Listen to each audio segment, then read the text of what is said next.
안녕하십니까. 지금부터 웹 및 앱을 위한 콘텐츠 제작 기술에 관한 6주차 온라인 수업을 시작하도록 하겠습니다. 네, 6주차 온라인 수업에서는 지난 시간에 배우셨던 거에 이어서 이번에는 지난 시간에 배우셨던 조건문과 반복문에 이어서 이번에는 또 다른 배열이라는 것과 그리고 PHP에서 사용되는 내장 함수와 외장 함수에 관한 부분을 설명을 드리도록 하겠습니다. 학습 목표를 좀 더 살펴보시면 다음과 같습니다. 배열에 대해서 그 다음에 이 배열을 지난 시간에 배우셨던 반복문과 연결해서 사용하는 방법 그리고 배열에서의 1차원 배열과 2차원 배열의 구조에 대해 설명을 드리고 이어서 함수에 대한 기본 개념 설명과 PHP에서 기본적으로 제공하고 있는 내장 함수 그리고 우리가 만들어서 사용할 수 있는 외장 함수에 대한 설명을 드리도록 하겠습니다. 그 다음에 지난 시간까지도 계속 연결돼서 하고 있었던 CSS 부분 또한 저희가 나중에 실습 파일을 가지고 보다 보면 CSS 부분을 다루고 있는 것가 있기 때문에 그 부분에 대한 CSS 선택자인 이번에는 그 클래스 선택자와 아이디 선택자 등에 대해서 설명드리는 영상까지 같이 연결해서 만들어서 웹사이트에 올려드릴 테니 참조하시고 공부하시는데 많이 도움이 되셨으면 좋겠습니다. 네, 그래서 목차는 다음과 같이 배열에 대한 1차원 배열과 2차원 배열에 대해서 설명을 드리고 다음에 이어서 함수 부분에 대한 사용 방법에 대해서 말씀을 드리게 됩니다. 네, 그럼 1차원 배열이라는 거에 대해서 말씀을 드리도록 하겠습니다. 네, 1차원 배열이라고 하는 이 배열이라고 하는 것은 비슷한 형태의 값이 차례대로 들어갈 때 사용되는 것을 말하고 다음과 같이 여러 개의 변수를 관리하기가 편하기 때문에 이 여러 가지 변수를 관리하기 편해지면 효율적인 프로그램이 가능하기 때문에 그 배열을 사용한다라고 보시면 되겠습니다. 네, 예를 들어서 지난 시간에 하셨던 거로는 다음과 같이 변수 사용을 할 때 뭐 국어 점수는 85점, 영어 점수는 98점, 그 다음에 수학 점수는 76점, 사회 점수 72점, 과학 점수 93점을 줬습니다. 근데 이게 한 학생의 경우라면은 이렇게 사용하는 게 오히려 더 쉽긴 합니다. 근데 만약에 이제 뭐 한 학급에 혹은 한 반에 한 사람이 아니라 뭐 한 30명, 40명이 된다고 하면 다음과 같이 차례대로 할 필요 아니 그 각각의 이름을 적는 것보다는 스코어 0, 1, 2, 3, 4라는 것을 이용을 해서 차례대로 저희가 그냥 임의적으로 알고 있기로는 첫 번째 점수, 두 번째 점수, 세 번째, 네 번째, 다섯 번째 시험의 점수라고 생각을 하고 그냥 0번, 1번, 2번, 3번, 4번으로 번호를 매기고 난 다음에 그 점수를 넣어 주시면 된다라는 겁니다. 그 다음에 이제 한 학급에 한 학생마다 시험을 5개 봤다고 하면 이제 뒷부분에 배우는 2차원 배열에서는 이 가로가 하나가 더 붙어서 만들어지게 될 겁니다. 네, 그러면 배열을 사용하지 않게 되면은 각각의 이름을, 변수 이름을 제가 지어주는데도 시간이 걸릴 뿐만 아니라 각각의 변수 이름들이 다 다르기 때문에 그것을 사용하는데 좀 불편함이 있는데 비해서 어차피 시험 점수, 첫 번째 시험 점수, 두 번째 시험 점수, 세 번째, 네 번째, 다섯 번째 시험 점수라는 것을 연결해서 사용을 한다면 훨씬 더 편하기 때문에 이러한 1차원 배열을 사용을 하게 되고 이 배열의 경우에서는 일반적으로 저희는 숫자 0을 첫 번째 칸으로부터 해서 시작을 하게 됩니다. 그래서 0번, 1번, 2번, 3번, 4번 순으로 쓰게 되고 다음과 같이 이 배열들에 들어가 있는 데이터의 값은 그림의 형태로 들어가 있다라고 보시면 되겠습니다. 그래서 스코어 0번 공간에는 85라는 숫자가 스코어 1번 공간에는 98이라는 숫자가 그렇게 차례대로 해서 스코어 4번에는 93이라는 숫자가 들어가 있는 거라고 보시면 되겠습니다. 즉, 이 배열은 5개의 공간을 가진 그러한 그 성적을 입력된 배열이라고 보시면 되겠습니다. 그래서 이거를 실제로 저희가 사용하는 실습 예제 파일을 살펴보시면 다음과 같습니다. 네, 배열을 사용했다는 의미로 array 언더바 평균을 내는 그러한 배열을 사용한 함수인 거고요. 이때 다음과 같이 스코어 0번부터 4번까지 총 5개의 값을 입력을 해주고 그 다음에 전 시간에 배우셨던 포문에 의해서 합계를 다 더할 썸이라고 하는 값을 만들어 두고 여기에 a가 0부터 4가 될 때까지 하나씩 증가시켜 주면서 썸이라는 값 안에다가 스코어 a가 처음엔 0번이죠. 0을 더해줘서 썸이 됩니다. 그러면 이 프로그램상에서 뒷부분에서도 한 번 더 말씀드리겠지만 첫 칸에 해당하는 78이라는 숫자와 0이라는 숫자가 더해져서 처음에는 썸에는 78이 될 겁니다. 그렇죠? 그 다음에 포문이 한 번 더 돌아가서 이번에는 a가 이 뒤에 거에 의해서 1이 됩니다. 그러면 1을 또다시 썸 값과 더해주는 거겠죠. 그럼 1번 칸에 있는 83이 더해지게 됩니다. 그렇죠? 그래서 더하기 83이 되고요. 그 다음에 이어서 한 번 또 돌아가면은 세 번째 칸에 해당하는 97이 더해지게 되는 겁니다. 그리고 또 돌아가면은 이번에는 88이 또 네 번째 A가 4가 될 때까지 돌아가니까 4가 되는 순간에 또 더해줘야 되겠죠. 그래서 78이 더해지게 된다라는 겁니다. 그래서 썸이라고 하는 값은 이 포문에 의해서 5번 돌아가면서 이 값들이 다 더해진 값을 가지게 되고 그렇고 난 다음에는 이 값의 평균을 구하기 위해서는 17번 라인에 의한 계산 사칙연산 값의 나누기 값으로 의해서 계산이 되게 된다는 겁니다.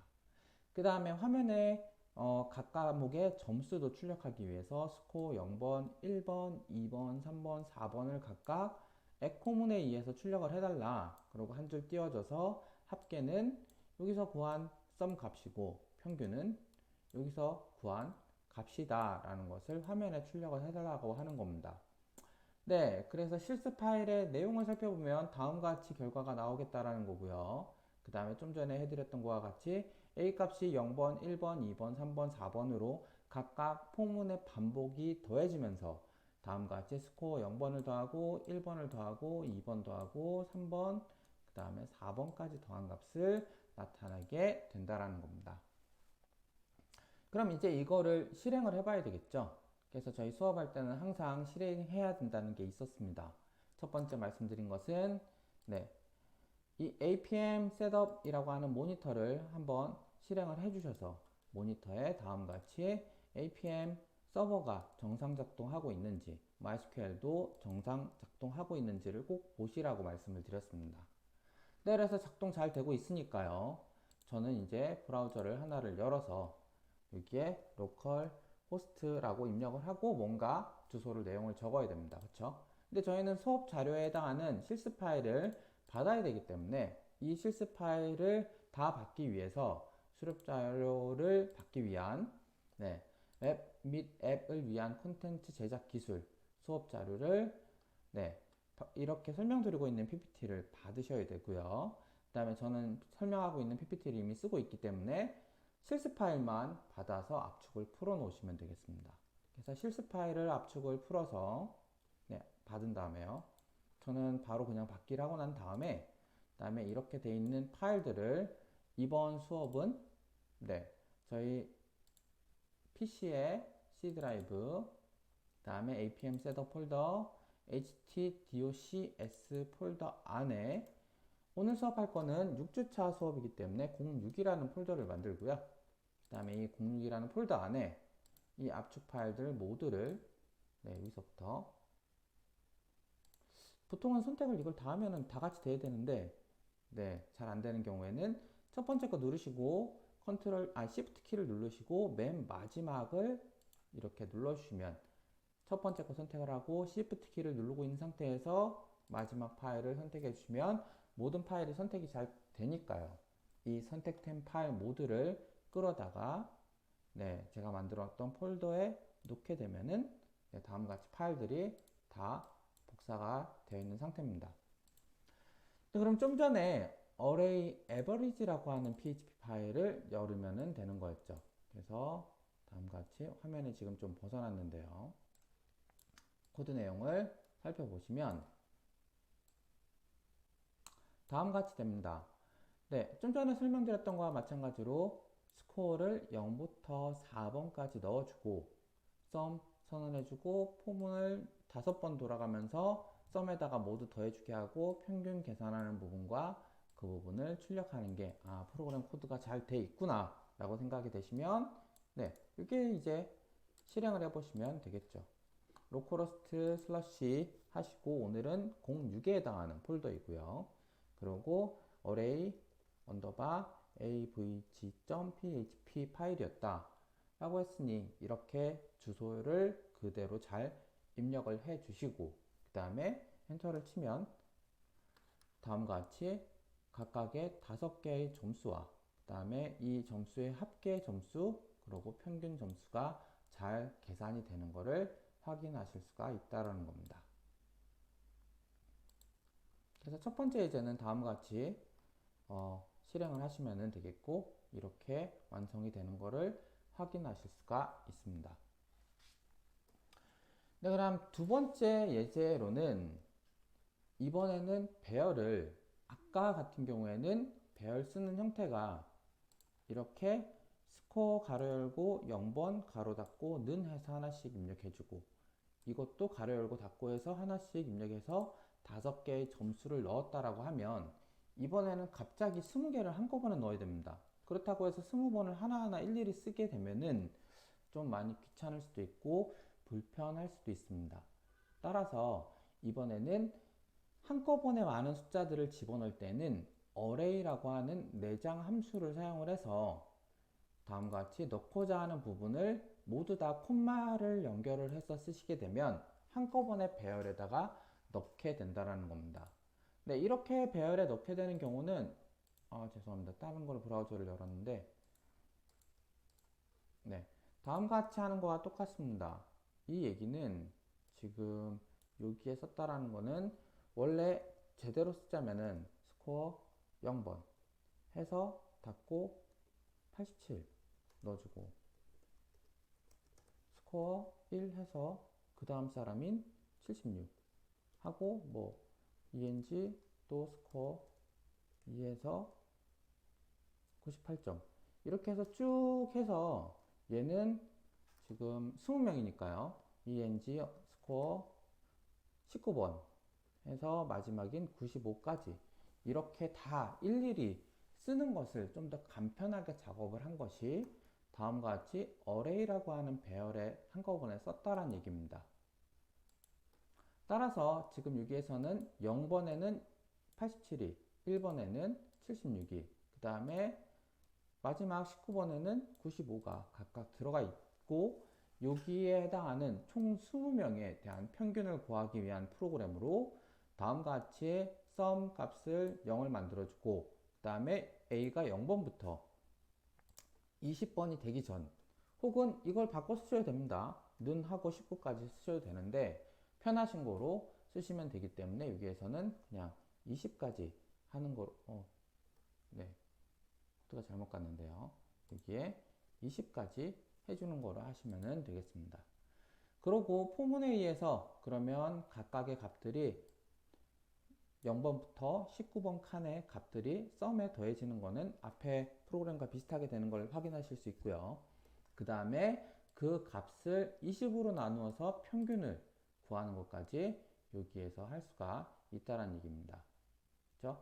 그러면 그렇게 완성된 것을 이제 화면에다 출력하기 위해서는 다음과 같이 학생 20명의 영어 점수는 일일이 화면에 출력하기 어려우니까 포문을 또 쓰고 있는 거고요. 그 밑에 한 줄 포문을 쓸 경우에는 여기 가로 없습니다. 원래는 여기 가로가 여기에 있고 그 다음에 이쪽에 가로가 있어야 되는데 보통 상식적으로는 이렇게 쓰는 게 맞는데 한 줄로 쓸 때에는 저 가로 없으셔도 됩니다. 그래서 여기에서는 이렇게 가로가 없는 상태로 되어 있는 거고요. 여기서도 마찬가지로 A를 다시 0번부터 20이 되기 전까지로 해서 열심히 포문을 돌려서 화면에 그 사람들의 점수를 차례대로 출력을 해줍니다. 더해주면서 출력을 하는 겁니다. 더해서 출력을 하는 겁니다. 그렇죠? 그래서 첫 번째 점수가 나타나고 한 칸 띄워지고 그 다음에 또 두 번째 점수 출력되고 한 칸 띄워지고 하는 게 이 부분에 의해서 점수가 차례로 출력이 될 거고요. 그 다음에 그렇게 점수가 다 출력되면 한 줄이 띄워지고 합계는 얼마, 그 다음에 평균은 얼마라는 게 화면에 나타날 거라는 것입니다. 네, 그러면 예제 파일을 열어서 확인을 해보시면 array 펑션이라고 하는 거죠. 그래서 다음과 같이 배열에 해당하는 함수를 array라고 하는 함수를 사용했다는 의미로 그렇게 파일 이름을 적은 것이고, 그 다음에 합계 구하기 위한 부분, 포문을 돌려서 실제 합계를 구하고 평균을 구하는 부분, 그리고 이어서 화면에 학생들의 점수를 차례로 출력하고 한 줄 띄워서 합계와 평균을 출력하는 부분이 다음과 같이 되어 있다는 것을 보실 수가 있습니다. 네, 그러면 얘도 실행을 해서 살펴보면은 array 언더바 펑션을 이용을 해서요. 그래서 array 언더바 이번에는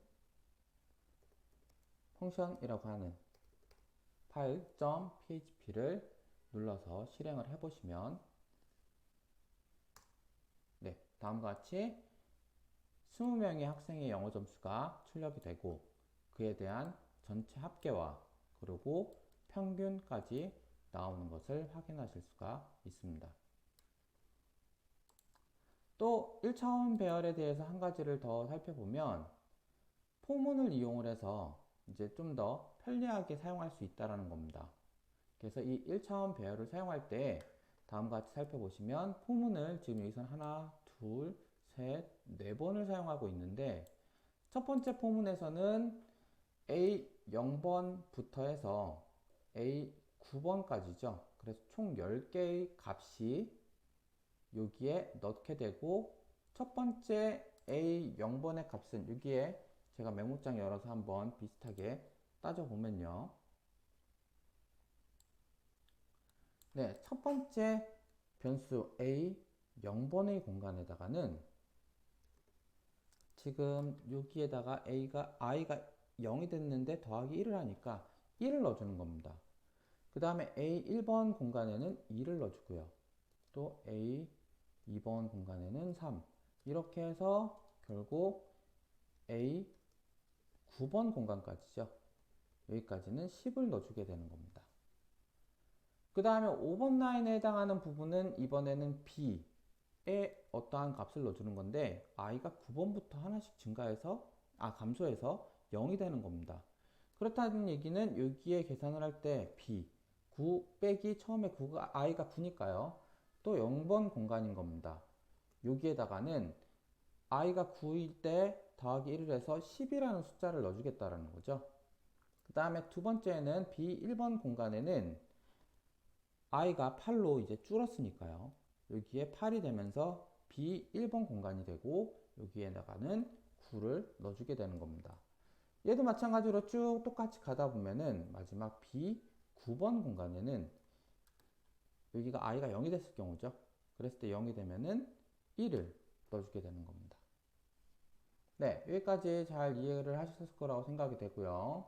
그러면 이렇게 하고 나서 또 세 번째로 이어지는 포문에서는 또 어떻게 되느냐? 이번에는 i가 0부터 10이 되기 전까지를 또 0부터 9까지 증가하는 겁니다.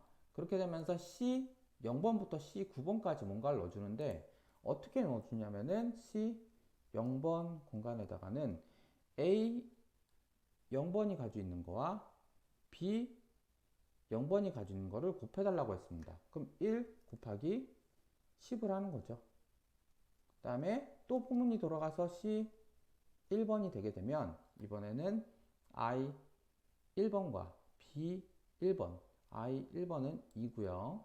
다음 A 1번은 2고요. B 1번은 9입니다. 그러면 2하고 9를 곱해서 또 넣어주는구나.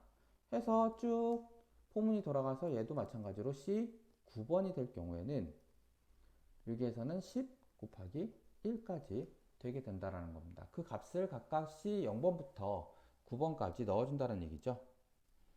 네, 그렇게까지 넣어주고 난 다음에는 화면에 출력하는 부분은 11번, 12번 라인에 만들어져 있습니다. 그래서 포문이 마찬가지 i가 0번부터 10이 되기 전까지 돌아가는 거고요.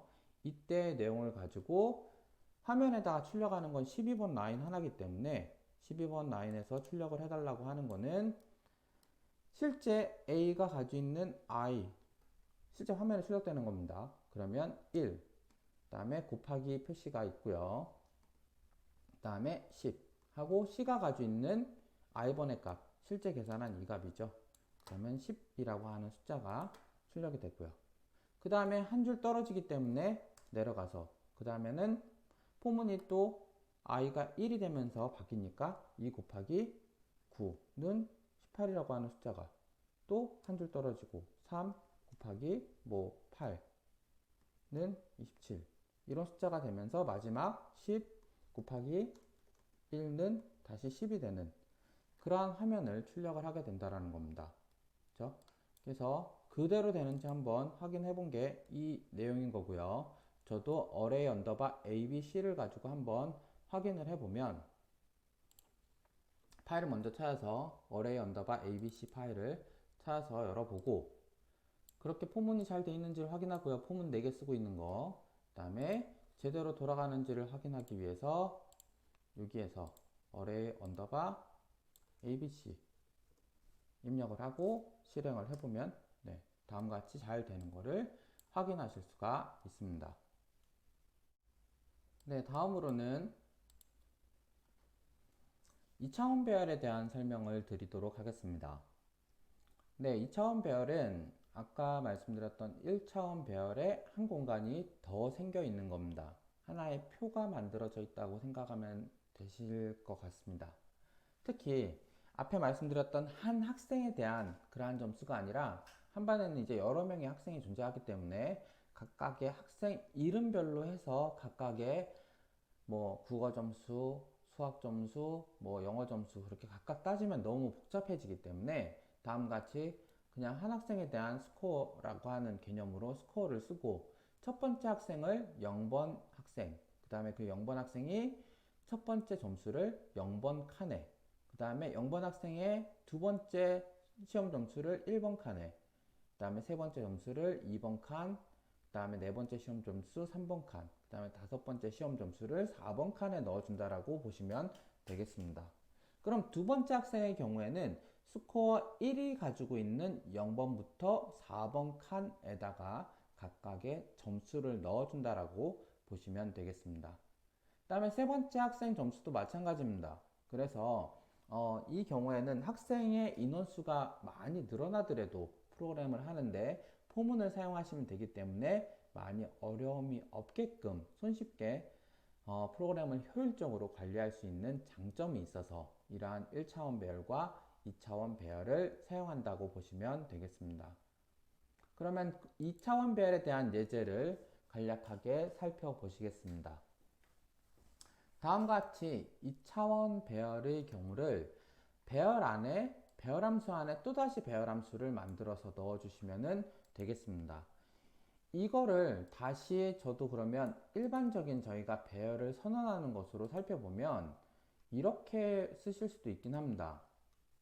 네, 다음과 같이 3번 라인에 대한 설명입니다. 스코어라고 적고 0번 칸에 0번 공간에다가는 88점, 그 다음에 스코어 0번 학생이 가진 1번 두 번째 시험인 거죠. 98점. 그 다음에 또 차례로 스코어 0번 학생이 가지고 있는 거에 두 번째 시험, 세 번째 시험이죠. 96점. 그 다음에 스코어 다 2번, 0번의 학생에 대해서만 지금 쓰도록 하겠습니다. 3번은 77점. 그리고 마지막 스코어 0의 4번 공간에는 63점. 이렇게 적어야 되는 내용들을, 그리고 요거만 적는 게 아니죠. 이 내용을 그대로 또 복사를 해서 원래대로 쓰자면 이제 1번 학생을 또 가지고 있는 점수들 이렇게 하고 여기에 해당하는 각각의 점수들 있죠. 여기 보여지는 86점, 그리고 77점, 66점, 뭐 86점, 93점 이렇게 쓰면 되는데 이거가 공간도 많이 차지하고 그대로 다 쓰기에는 불편하니 여기에서 제공하고 있는 PHP에서 제공하는 내장 함수를 사용하면 어떻게 쓸 수 있느냐를 썼을 때 이렇게 3번 라인의 내용으로만 쓰시면 된다는 얘기입니다. 그러면 2차원 배열 안에 배열을 넣어서 학생이 3명이고 성적은 다음과 같이 5개의 점수를 한 학생마다 받는구나 라고 보시면 된다는 거죠. 그러면 이제 학생이 3명이기 때문에 0번부터 3이 되기 전까지를 포문을 돌리면서 그 학생들의 점수를 각각 화면에 출력을 해주고 싶다라는 의미로 포문을 5번을 돌려서 그리고 여기 앞에 여기 변수 앞에다가 이 역슬러시를 넣게 되면은 얘는 화면에 이대로 글씨를 출력을 합니다. 이 스코어라고 하는 변수 내용과 이 내용을 그대로 출력을 하고 그 다음에 얘는 i가 0, 그 다음에 j가 0이라는 값을 그대로 화면에 출력을 하게 되고 그 다음에 실제로 이 연결 연산자에 의해서 실제 스코어 0,0이 가지고 있는 값을 화면에다가 출력을 해주고 한 줄을 띄워주게 됩니다. 네. 그래서 이렇게 돼 있는 내용을 그대로 만약에 화면에다 출력을 한다라고 하면 이번엔 화면 출력되는 내용입니다. 지금 여기에서는 스코어 0, 0 해서 실제 가진 값인 88이라는 숫자가 출력이 되겠죠. 이건 화면에 출력된 HTML 화면에 출력되는 내용입니다. 그 브라우저에서요. 그 다음에는 포문이 또 한 번 돌아갈 때는 안에 포문만 돌아가게 되죠. 그래서 안에 포문만 돌아가기 때문에 0, j만 1로 바뀌었기 때문에 여기에다가는 98이라는 점수가 그리고 뭐 다음 거로는 또 차례대로 이것도 0번 학생에 대해서만 쓰죠. 그러면 96이라는 점수가 그 다음에 스코어 0, 3 해서 얘는 77, 그 다음에 스코어 0, 4 해서 63이라는 숫자가 출력이 되고 그러고 이 포문이 끝나면은 이 포문이 끝나고 나면요 한 줄이 더 띄워집니다. 그래서 한 줄 더 띄워지고 그 다음에 스코어 이제는 1이 바뀌게 된 거죠. 이렇게 돼서 그 다음 숫자가 차례대로 출력이 될 거라는 겁니다. 그래서 화면에다가는 그 정도의 내용을 모두 출력을 해주고 난 다음에 이러한 내용이 모두 출력되고 끝나는 게 아니라 이제 또 포문이 다시 0번부터 시작을 해서 학생의 합계와 평균을 구하는 프로그램이 또다시 시작이 됩니다. 그래서 sum 값을 0이라고 두고 그 다음에 첫 번째 학생에 대한 합계를 구하는 거니까요. 여기에서는 첫 번째 학생의 점수를 또다시 돌려주기 위해서 sum에다가 5개의 점수를 다 더해주고 평균도 계산하고 난 다음에 이 학생의 첫 번째 학생이라는 거죠. 첫 번째 학생의 점수의 합계는 좀 전에 이 합계로 만들어둔 sum 값이 출력이 되고요. 그 다음에 평균 값도 계산한 값이 화면에 출력이 됩니다. 그리고 끝나는 게 아니고요. 이 가로는 다시 포문 앞쪽으로 넘어갑니다. 그러면 이쪽 포문으로 넘어와서 이번에는 i가 1로 바뀌면서 두 번째 학생에 해당하는 값을 또다시 화면에 출력을 다 해주게 되고요. 또 넘어가서 세 번째 학생에 대한 내용도 차례로 출력을 하게 될 거라는 겁니다. 그럼 저희도 이 2차원 배열을 잘 사용해서 실행이 잘 되는지를 확인하기 위해서 파일을 열어서 확인해 보도록 하겠습니다. 다음과 같이 array 언더바 ed 언더바 avg라는 파일이고요. 2차원 배열 잘 선언을 했고 포문을 2번 돌리면서 각각의 점수가 어떻게 되는지를 화면에다가 출력을 했습니다. 한 학생의 각각의 점수에 대해서요. 그 다음에 한 학생에 대한 포문을 돌아가면서 합계와 평균을 보여주는 부분까지 잘 되어 있는지를 확인을 하고 그럼 이제 얘가 잘 실행되는지를 확인을 해 보셔야 되겠죠. 그래서 array 이번에는 2d 언더바 avg.php 파일을 내용을 그대로 쓰시고 실행을 시키시면은 다음과 같이 이 사람은 첫 번째 학생의 점수, 두 번째 학생의 점수, 세 번째 학생의 각 과목별 점수, 그리고 첫 번째 학생의 합계와 평균, 두 번째 학생의 합계와 평균, 세 번째 학생의 합계와 평균이 잘 나타나는 것을 이 2차원 배열을 사용해서 할 수 있다는 것을 보실 수가 있습니다. 네, 그래서 배열은 보통 저희가 그 데이터베이스에서 사람들이 어떠한 글을 적거나 했던 거를 가져와서 사용할 때 이 배열과 그 다음에 이러한 포문, 와일문을 많이 사용을 하게 됩니다. 그래서 이 배열도 반드시 이렇게 되는구나 라고 보기만 하시는 게 아니라 몇 번 연습을 하셔서 익숙해지셔야지만 이 배열 사용이 쉬워지실 거라고 생각이 됩니다. 그리고 이러한 배열을 잘 사용하실 때 저희 아마 프로젝트 하실 때에도 많은 거를 쓸 때 도움이 더 많이 되실 거라고 생각이 됩니다. 그 다음 설명드릴 부분은 이제 함수 부분이 있습니다. 함수 같은 경우에는 저희가 아마 언제라 그래야 되나요? 중학교, 고등학교 때 함수라는 거를 배우셨을 거라고 생각이 됩니다. 함수는 글쎄요, 저희가 함수라고 하는 건 어떠한 걸 보통은 화면이 있으면 화면에다가 그림을 그려서 보통 설명을 드리는데 간단하게 그림을 그려서 설명을 드리자면 그림판이 있으면 손쉽게 그리겠는데요. 어쨌든 이론에 대해서 먼저 잠깐 말씀을 드리겠습니다. 함수라는 것은 혹시나 반복해서 사용할 수 있는 기능이 있을 경우 그 기능을 만들어 두고 하나의 모듈로 만든 것을 함수라고 한다라는 겁니다. 그 다음에 그 함수는 한 행이 아니라 혹은 여러 행으로도 구성이 될 수 있다고 합니다. 그 다음에 함수는 어떠한 기능을 프로그램으로 구현한 부분을 함수라고 보시면 되고, 함수 호출은 함수로 정의된 프로그램 흐름으로 이동해 구현된 기능을 수행하는 것을 함수를 호출한다라는 것입니다. 그 다음에 이러한 함수를 사용하는 목적은 모듈화를 통해 코드 및 프로그램 흐름의 간결하게 하는 것을 하게 하고, 죄송합니다. 그래서 프로그램의 가독성이 당연히 증가하게 되고요. 그 다음에 재사용성 때문에 주로 함수를 많이 사용하게 된다는 것입니다. 네, 함수라는 것은 좀 더 간단하게 설명을 하자면 제가 그림판이 있는지 모르겠는데 그림판을 잠깐 찾아서 한번 간단하게 말씀을 드릴 수 있으면 그림판을 찾아서 말씀을 드리겠습니다. 네, 일반적인 그림판이 없고 갑자기 그림판 3D라는 게 있긴 한데 이 그림판이 네, 이거밖에 없으니 이걸 한번 실행을 해서 해보도록 하겠습니다.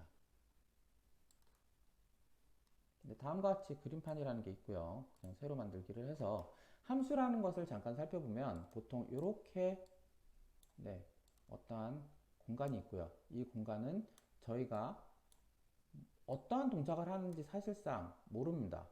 근데 여기에 어떠한 숫자를 넣었다 혹은 어떠한 글을 넣었다라고 하면 여기에서 뭔가가 막 실행이 돼서 그 결과물을 다시 보여주거나 어떠한 동작이 일어나게 되는 것을 이거를 함수라고 저희가 아마 중학교, 고등학교 때 배우셨을 겁니다. 그리고 이러한 함수는 특히 저희가 수식으로만 많이 사용을 했었죠. 수식으로 표현을 하자면 얘는 이제 없어도 되고 수식으로 표현하자면은 이렇게 표현을 할 수 있었습니다. 예를 들어서 함수라는 거는 y는 이렇게 적으시면 되려나요? y는 2x 더하기 5다 라고 하면 어떤 숫자를 이 x에다가 넣어주게 되면 그거에 의해서 결과가 이쪽에 나타나는 거를 저희는 예전에는 배울 때는 아마 함수라고 배우셨을 겁니다. 그쵸?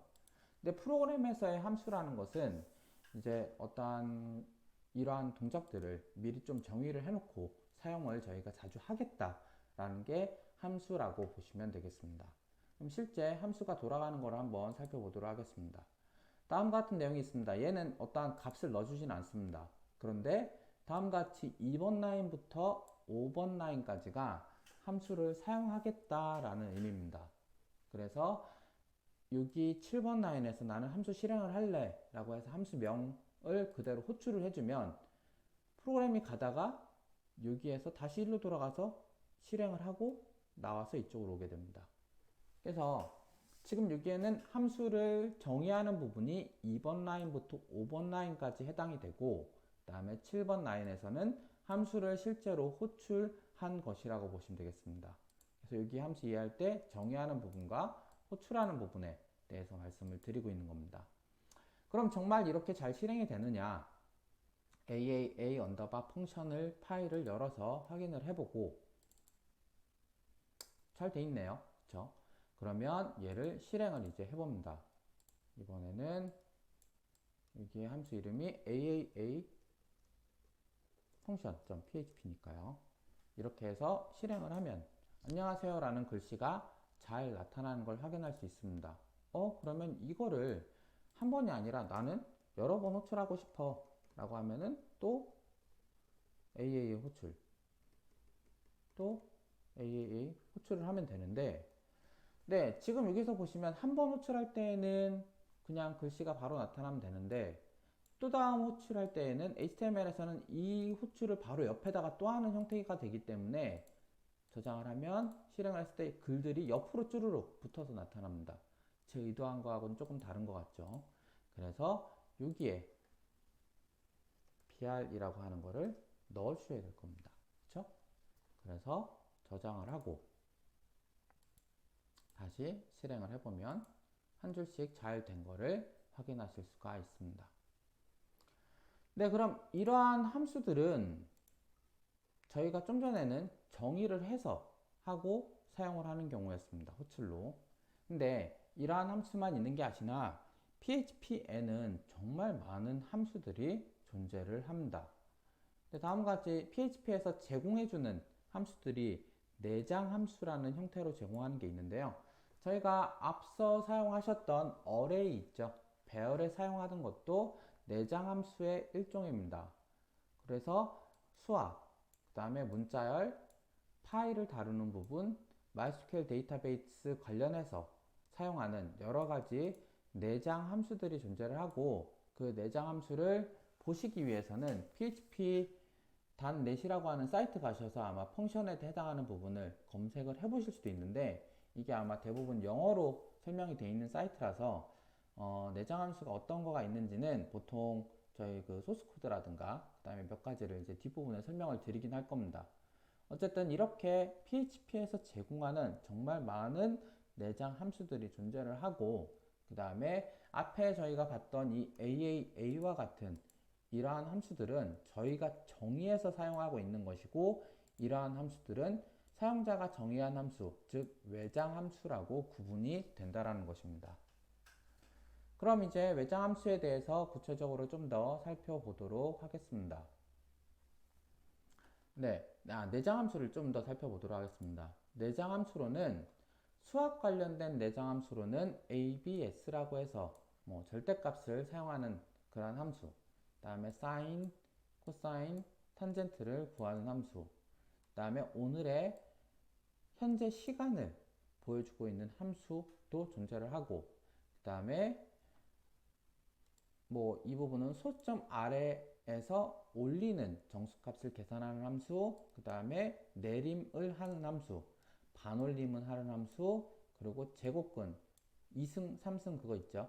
그랬을 때 제곱근이 되는 함수, 그 다음에 랜덤 숫자, 이 랜덤이라는 걸 되게 많이 사용을 하는데요. 게임에서도 많이 사용을 하고, 어떠한 사람이 들어왔을 때도 로또 번호처럼 그냥 임의의 수를 생성하는 부분인 랜덤 함수라는 것도 내장 함수에 해당이 된다는 겁니다. 내장 함수 중에서 수학 관련 함수로요. 그 다음에 다른 값으로 또 다른 내장 함수로는 이 부분은 저희 PHP하고 MySQL 데이터를 가져와서 화면에 보일 때 되게 많이 사용하는 함수입니다. 문자열 관련 내장 함수라고 해서 저희가 알게 모르게 쓰고 있었던 echo라는 것도 문자열을 HTML 형태로 출력하는 그러한 문자열 관련 함수입니다. 그리고 exploit라고 해서 특정 문자를 기준으로 문자열을 분리해내는 거. 이거는 좀 이따가 예제에서 실제로 해보실 겁니다. 그 다음에 문자를 가져왔을 때 그 문자의 길이를 계산하는 어느 정도의 길이를 가지고 있다 라고 표현해주는 함수. 그 다음에 특정 위치의 글씨를 출력해오고자 하는 문자열의 일부분을 추출하는 서브스트링이라고 하는 함수. 그리고 NL2BR이라고 해서 이 부분은 저희가 그 사용자가 게시판에 뭔가 글을 쓰거나 스마트폰을 이용해서 글을 쓰거나 혹은 뭐 컴퓨터로 글을 썼을 때 저희는 그냥 BR이라고 안 쓰고 엔터라고 해서 입력을 하잖아요. 그렇게 엔터도 사실상 저희가 눈에 보이진 않지만 행박음을 사용했던 거기 때문에 걔를 실제 HTML 글로 보이게 하기 위해서는 BR 형태로 바꿔야 되는 경우에 이 NL2BR이라고 하는 함수도 존재를 하고 있습니다. 그 다음에 문자열을 특정 양식 형태로 출력하는 sprintf, 얘는 echo와 비슷하긴 한데 조금 차이가 있습니다. 그래서 그러한 출력 함수들이 문자열 관련 내장 함수로 있다라는 겁니다. 다음 이어서는 또 다른 내장 함수로는 파일 관련 내장 함수가 있습니다. 이 부분은 그 만약에 저희가 PHP 파일을 사용하고 있다라고 했을 때 서버 안의 파일들에 대해서 몇 가지 그 부분을 관리하고 하는 그러한 부분들이 파일 관련 내장 함수라는 겁니다. 그래서 여기서 살펴보시면 저희가 보통 그 브라우저에서 어떠한 사진이라든가 이미지를 웹사이트 혹은 앱 어디 컨텐츠에다 올릴 경우에 이러한 그 파일 관련 내장 함수를 사용하게 되는데 많이 사용을 하지는 않습니다. 어쨌든 여기에서는 파일을 복사하는 부분, 그 다음에 복사하기 위해서 뭐 디렉토리를 생성하는 부분, 그 다음에 디렉토리를 변경해서 이동하는 부분, 파일 있는 거를 여는 경우, 그 다음에 그 파일에다가 어떠한 내용을 쓰거나 하고, 그 다음에 읽고 쓰거나 하는 그러한 부분들이 파일 관련 내장 함수들이 있습니다. 그래서 저희는 주로 사용하는 거는 이 카피하고 디렉토리 생성하는 부분을 좀 많이 사용하기는 합니다. 어쨌든 이 부분은 저희 프로젝트 할 때 혹은 뒷부분에 더 넘어가서 저희가 게시판을 만들고 그 게시판에 파일을 업로드 할 경우에 대해서 사용을 할 때 좀 더 구체적으로 말씀을 드리겠습니다. 그 다음에 또 다른 내장 함수로서 얘는 정말 많이 사용하는 함수들인데요. 저희도 아마 한 8주차, 9주차 진행을 하게 되면 MySQL이라고 하는 데이터베이스를 사용을 할 때 PHP에서 MySQL을 접속하기 위한 부분인 MySQL Connect, 그 다음에 거기에 어떤 데이터베이스를 만들고 싶다 할 때 쓰는 MySQL Create 데이터베이스, 그리고 데이터베이스 만들었던 거를 없애고자 할 때 쓰는 MySQL Drop DB, 그리고 MySQL 접속했었던 거를 이제 그만 끝내고 싶다 할 때 쓰는 MySQL Close라고 하는 함수들이 있다라는 겁니다. 근데 이 밖에도 이것 말고도 원래는 이제 MySQL을 사용하기 위한 또 다른 함수들이 어떤 게 있냐면은 뭐 MySQL 주기에서는 네, create 말고 select 부분도 있고요. MySQL select가 아닙니다. 쿼리로 많이 쓰는데 여기에다가 MySQL에 이미 접속을 했다라는 가정하에서 여기에다가 이제 MySQL의 데이터를 불러오고 많이 쓸 건데요. 불러오고 그 다음에 셀렉트 하는 부분, 그 다음에 지우고 그 다음에 모디파이 하는 부분, 모디파이는 보통 업데이트라고 합니다. 하는 부분, 이러한 것들이 있는데 이러한 명령들은 정말 많이 사용하시게 될 건데 이 MySQL 쿼리를 가지고 그 부분을 사용하게 된다라는 겁니다. 어쨌든 더 많은 함수들이 있긴 하지만 여기선 대표적인 함수들만을 사용하고 있기 때문에 다음과 같이 내장 함수도 있다라는 것을 말씀을 드리고 있는 것입니다. 그럼 실제 저희는 내장 함수를 한번 사용을 해보도록 하겠다라는 겁니다. 문자열 관련 내장 함수인 여기에서는 strlen이라고 하는 string length라고 하는 함수도 사용을 해보고 그 다음에 substring이라고 하는 글도 사용을 해서 특정 문자열 위치를 불러오는 것, 그 다음에 exploit라고 해서 분리시키는 것을 한번 해보겠다라는 겁니다. 그래서 한번 이제 차례대로 살펴보면 차례대로 밑으로 내려가시면 되고 여기 어떠한 함수들이 사용됐는지를 어떻게 함수들을 사용하고 있는지를 보시면 되는 부분입니다. 그래서 전화번호가 있습니다. 전화번호를 문자열의 개수를 구합니다. 지금 예상하기로는 하나, 둘, 셋, 넷, 다섯, 여섯, 일곱, 여덟, 아홉, 열, 열하나, 열둘, 열셋 정도의 크기를 가지고 있다라고 생각할 수 있습니다. 그쵸? 그래서 스트링 랭스 함수를 사용해 봤더니 그만큼의 숫자의 길이를 가진 문자다라는 것을 출력을 해달라라고 되어 있는 것입니다. 네, 그 다음에는 이번에는 substring이라고 하는 그러한 함수를 사용을 해서 이 전화번호가 가지고 있는 것 중에서 0번부터 3개만 0번부터 하나, 둘, 셋만 가져와서 텔 1번에 넣어달라고 하고 있고 텔 2번에는 네 번째 위치에서부터 4개만입니다. 하나, 둘, 셋, 네 번째 위치에서부터 하나, 둘, 셋, 4개만을 또 가져와서 넣어달라는 겁니다. 세 번째에서는 3, 그 다음에 8, 9죠. 9부터 또 하나, 둘, 셋, 4개를 가져와서 넣어달라고 했습니다. 그러니 대시를 제외한 각각의 010이 텔 1번에 2777이 텔 2번에 그 다음에 3, 4개가 텔 3번에 들어가게 된 것을 보실 수 있고 얘네들을 차례로 출력하기 위해서 substring 함수를 사용을 해서 텔 1번에는 어떤 글씨가 텔 2번에는 어떤 숫자가 텔 3번에는 어떤 숫자가 들어갔습니다. 그리고 한 줄 띄어지죠. 그렇게 함수 사용한 것을 보실 수가 있다는 얘기입니다. 네, 그 다음에는 14번에서는 다음과 같이 이번엔 exploit라고 하는 함수를 사용을 해서 텔이 가지고 있는 얘네들을 구분을 시켜달라고 되어 있습니다. 그러면 이걸 기준으로 얘는 폰 0번이라고 하는 부분에 그 다음에 얘 4개는 폰 1번이라는 부분에 얘 4개는 폰 2번이라는 배열에 차례차례 들어간 거고요. 그래서 걔를 출력을 하고 싶다라고 하면은 0번 칸에는 0102, 그 다음에 1번 칸에는 2777이, 그 다음에 2번 칸에는 3333이 들어가 있어서 걔를 출력을 한다라는 것을 16번 라인에 의해서 출력이 될 수 있다라는 겁니다. 그래서 실행된 내용을 살펴보면 다음과 같이 되고요. 저희도 한번 그 실행된 내용을 보기 위해서 string function이라는 부분을 찾아서 파일을 열어서 다음과 같이 먼저 한번 살펴보고요. 좀 전에 말씀드렸던 문자를 한번 크기를 구해오는 부분이 있다. 그 다음에 각각 잘라와서 화면에 출력하는 부분이 있네.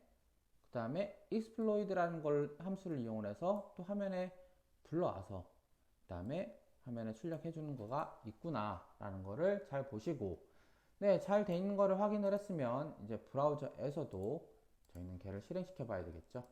이번엔 string 펑션이라고 했으니까 str 펑션인가요? string까지 전체를 쓰고 있나요? string 전체를 쓰고 있네요. 그 다음에 펑션 .php를 입력하고 실행을 해보면 저렇게 잘 되는구나 라고 확인을 하실 수 있다는 겁니다. 그래서 여기에서는 내장 함수에 대한 문자 함수를 가지고 사용하는 부분을 말씀을 드렸습니다. 그 다음에 이어서는 다음과 같이 사용자 정의 함수인 외장 함수를 제가 직접적으로 만들어서 사용할 때의 부분입니다. 그래서 어떤 숫자 2개를 넣고 플러스라고 하는 함수를 실행을 하게 되면 그 2개의 숫자를 계산을 해서 합계 값을 화면에 출력하는 그러한 함수를 만들어 둔 거고요. 그렇다는 얘기는 이 프로그램이 실행될 때는 함수 선언하고 있네. 아직 사용 안 하는 거니까 넘어가자. 그리고 8번 라인으로 딱 가서 15라는 숫자와 25라는 숫자를 넣은 함수를 실행을 하네. 그러면 함수한테 쭉 가서 15를 A에다 넣고 25를 B에다가 넣고 2개를 더한 값을 C에다가 만들어서 40이라는 숫자를 화면에다 출력을 딱 해주고 한 줄이 떨어지고 또다시 이렇게 오면은 이 2개의 숫자를 여기다 또 넣습니다. 그리고 여기 와서 3500 더하기 1500에서 5000이라는 숫자가 또 화면에다 출력이 되게끔 되는 겁니다. 그래서 이번에는 리턴 값이 없는 그냥 전달인자 2개를 준 함수를 만들었고 한 번 함수를 사용, 한 줄 띄워주고 한 번 또 함수를 사용한 것이라고 보시면 되겠습니다. 그래서 그 결과로 화면에 다음과 같이 40이라는 숫자 한 줄 내려가서 5000이라는 숫자가 적혀 있는 것을 보실 수가 있습니다. 네, 그러면 저도 실행을 해보기 위해서 여기에 펑션 언더바 플러스 2라고 되어 있는 애를 실행을 해보고, 함수를 선언했네. 그 다음에 한번 실행하고 한 줄 떨어지고 또 실행했네를 확인을 하고 난 다음에 실제 얘도 브라우저에서 이번에는 펑션 언더바 플러스 언더바 2.php를 실행을 해주면 다음과 같이 잘 되는 걸 확인할 수 있습니다. 파일 내용을 바꿔볼까요? 이번에는 예를 들어서 50 더하기 150으로 하고, 그 다음에 여기서도 또 뭐 500 더하기 1500, 그 다음에 또 한번 얘도 복사를 해서 똑같이 써볼까요? 네, 에코 또 br 한 줄 더해주고, 그 다음에 플러스 이번에는 뭐 만, 그 다음에 3만을 하면, 그러면 이번에는 플러스를 3번 해주겠다라는 거죠. 그래서 저장을 하고 걔가 잘 되느냐, 첫 번째 값은 200, 그 다음에 2000, 그 다음엔 4만이 돼야 되겠죠. 실행을 해보면 200, 2000, 4만이 되는 거를 확인하실 수가 있다라는 겁니다. 네, 그래서 이렇게 내장 함수가 아닌 외장 함수, 제가 만든 함수를 사용하는 방법을 잠깐 말씀을 드렸는데, 여기에서는 리턴 값이 없는 거였습니다. 그럼 이제 리턴 값이 있는 함수도 또 사용할 수가 있다는 얘기인데요. 바꿔 말하자면, 네, 이번에는 리턴 값이 있는 함수입니다. 여기서는 에코가 안 들어가 있고 리턴 C라고 되어 있습니다. 그렇다는 얘기는 함수 똑같이 플러스인데요, 두 개의 합한 값을 다시 리턴을 해주겠다는 얘기고, 여기에 넘어와서 함수를 실행하면 15와 25를 여기다 넣어줘서 실행을 하고 15와 25가 더한 값인 40이라는 숫자가 리절트에다가 들어가게 된다는 겁니다. 그러면 거기에 대한 결과를 출력하면 40이 출력되고 한 줄 떨어뜨리겠죠. 그 다음에 또다시 3500과 5000을 실행을 하면 두 개를 더해서 3500하고 1500이죠. 더하면 5000이라는 값이 또 여기에 들어가서 출력을 하게 된다는 겁니다. 네, 그래서 얘는 비슷하게 생기긴 했는데 값을 계산만 하고 리턴을 해주는 거고, 실제 출력을 함수 밖에서 하고 있는 또 다른 리턴 값을 가진 외장 함수라는 겁니다. 그래서 다음과 같이 프로그램 내용은 이렇게 돼 있고요. 얘를 실제로 실행을 해보면 이번에는 to인데 리턴이죠. 그래서 실행을 하면 다음과 같이 리턴 값을 가진 함수도 똑같이 잘 실행이 되는 것을 확인하실 수가 있다는 얘기입니다. 네, 그 다음에는 이제 함수 전달인자가 꼭 한 개, 두 개만 있는 게 아니라 세 개도 사용할 수가 있고 여러 개도 사용할 수가 있다는 겁니다. 그럼 이번에는 함수 전달인자 3개짜리는 또 어떻게 사용하느냐에 대해 설명을 하고 있는데, BBB라고 하는 함수이고요. 얘는 전달인자가 3개가 들어오면 앞에 2개는 더해주고 세 번째 값은 빼기를 해줘서 그 값을 리턴을 해달라라고 하는 겁니다. 숫자 3개를 쓴 거고요. 이 숫자 3개를 여기다가 바로 적어도 상관없습니다. 어쨌든 500이라는 숫자와 두 번째 값은 200이라는 숫자, 세 번째 값은 300이라는 숫자가 들어갔습니다. 그럼 3개가 들어가면 이 3개에 의해서 이쪽으로 넘어가서요, 여기에서는 500이라는 게 A, 그 다음에 B라는 거에 200, 그럼 두 개를 더하니까 700이죠. 빼기 300을 하니까 400이 D로 들어가고 그 400을 리턴해줘서 M에다가 넣습니다. 그럼 그 400이라는 값을 출력을 해주는 게 12번 라인이겠죠. 그래서 400이 잘 출력이 되는 것을 확인해 볼 수 있다는 겁니다. 펑션 BBB라는 걸 찾아서 실행을 해보면 다음과 같이 아까 설명드렸던 함수 선언이 3개짜리구나, 전달인자가. 그 다음에 리턴을 D로 해주는데 그 값 실행은 624하고, 이게 불러지는 순간 이쪽으로 들어가서 A에 500, B에는 200, 그 다음에 C에는 300이 들어가서 계산을 하고 그 결과값인 400이라는 값이 D가 리턴이 M으로 가고 400을 출력을 하게 된다는 겁니다. 그러면 펑션 BBB를 실행을 해보면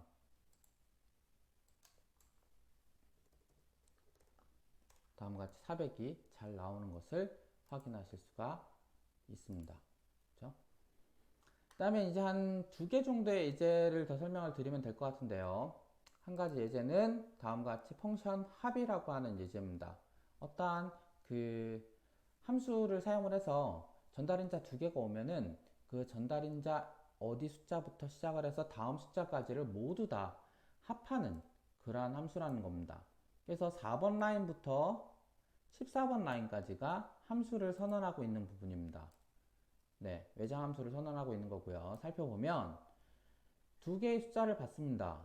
그리고 썸 값을 구하고 첫 번째 숫자가 두 번째 숫자가 되기 전까지 열심히 while문을 돌려가면서 그 숫자를 넣어주고 증가를 시켜주고 또 해서 증가시켰던 거를 합하고 증가, 합하고 증가, 합하고 증가 하면서 계속 되고 이 while문이 이제 b가 될 때까지 되고 난 다음에는 while문이 끝나고 다 합계를 구했던 썸 값을 리턴을 해준다라는 겁니다. 예를 들어서 from 1과 to 10이 있으면 1과 10을 합이라고 하는 전달인자에다 넣어주게 되면요. 1부터 100까지를 while문을 가지고 다 계산해 주는데 이 얘기는 결국 1부터 시작을 해서 100까지 합을 계산해서 리턴을 해준 거를 토탈에서 받겠다라는 겁니다. 그래서 화면의 출력은 from에서부터 to까지의 합을 토탈이다 라고 화면에 보여주게 하는 거고 당연히 1부터 from은 1이고요 2는 100이니까 다 더한 값은 5050이 나오게 되는 걸 화면에서 볼 수가 있습니다. 저희도 펑션 합이라고 하는 파일을 살펴보면 함수는 여기서부터 이쪽까지가 함수구나 그러고 마지막에 sum이라는 값을 리턴해 주는구나 라고 확인을 하고 1과 100을 합에다가 전달을 해주고 리턴을 하면 5500이라는 숫자가 여기에 들어가겠다라는 거죠. 그러고 화면에 출력을 해준다는 얘기입니다.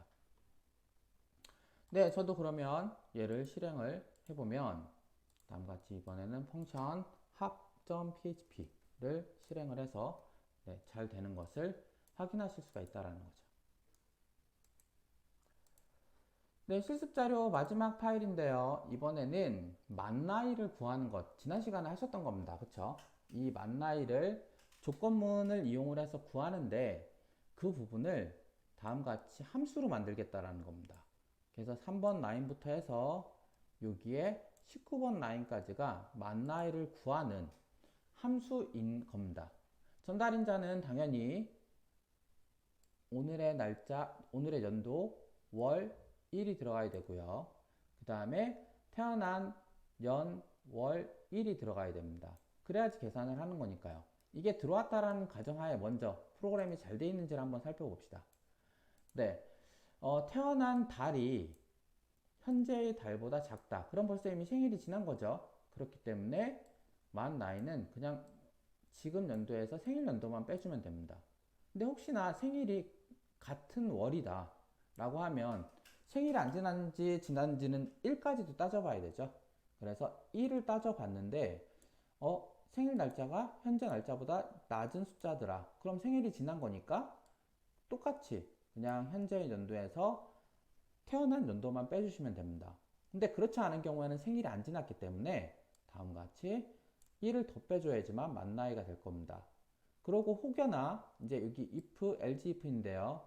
이 두 가지 조건을 만족하지 않는 경우는 아직 이 월이랑 그 자기 태어난 달이 현재의 달보다 더 뒤인 거죠. 그러한 경우에는 생일이 아예 안 지났기 때문에 다음과 같이 원래의 연도, 현재의 연도에서 생일 연도를 빼주고 1을 더 빼줘서 만 나이를 만들 수가 있다는 겁니다.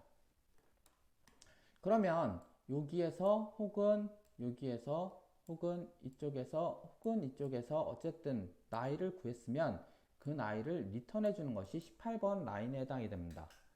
그래서 이 함수는 외장 함수는 3번 라인부터 19번 라인까지 만들어져 있는 함수인 거고요. 얘를 실행하기 위해서는 다음 페이지에서 다음과 같이 오늘의 날짜, 오늘의 월, 오늘의 일, 그 다음에 이 사람이 실행할 자기가 태어난 연도, 월, 일을 입력을 해주고요. 눈으로 봤을 때는 당연히 3월 26일이 오늘 날짜고 그 다음에 2월 9일이면 생일이 지났죠. 그러니까 2018에서 그냥 1993만 빼서 그 결과인 25살인가요? 네, 25살일 것 같은데 이건 나중에 계산해 보도록 합시다. 그렇게 돼 있고 그러면 얘를 나이를 리턴을 받아올 거니까 이 사람의 나이라고 하고 전달인자에다가 차례대로 오늘의 연도, 오늘의 달, 오늘의 일, 그쵸? 그 다음에 생일, 년, 월, 일을 각각 넣어줘서 결과를 가져오게 하고 그 다음에 출력은 오늘 날짜는 위에 적혀 있는 변수들 2018년도 뭐 3월 26일이 화면에 출력. 그 다음에 한 줄 떨어지고 생년월일은 여기 적혀 있는 1993년 2월 9일 생. 그 다음에 또 한 줄 떨어지고 만 나이는 여기서 계산된 이 값에 의해서 만 나이도 보여주게 된다라는 겁니다. 그럼 저는 여기에서는 25세라고 했는데 한번 확인이 잘 되는지 봐야 되겠죠. 생일이 이미 지났으니까요. 그쵸? 그래서 한번 코드 내용대로 이번에는 어딨죠? 펑션 언더바 만 에이지 파일을 살펴보면 이렇게 프로그램 잘 돼 있고 이쪽까지가 함수 부분입니다. 그쵸? 함수 부분 돼 있고 그 다음에 이거로 했을 때 계산되는 거는 당연히 25살이 나오는 게 맞겠습니다. 그래서 잘 되는지 확인을 해봐야 되겠죠.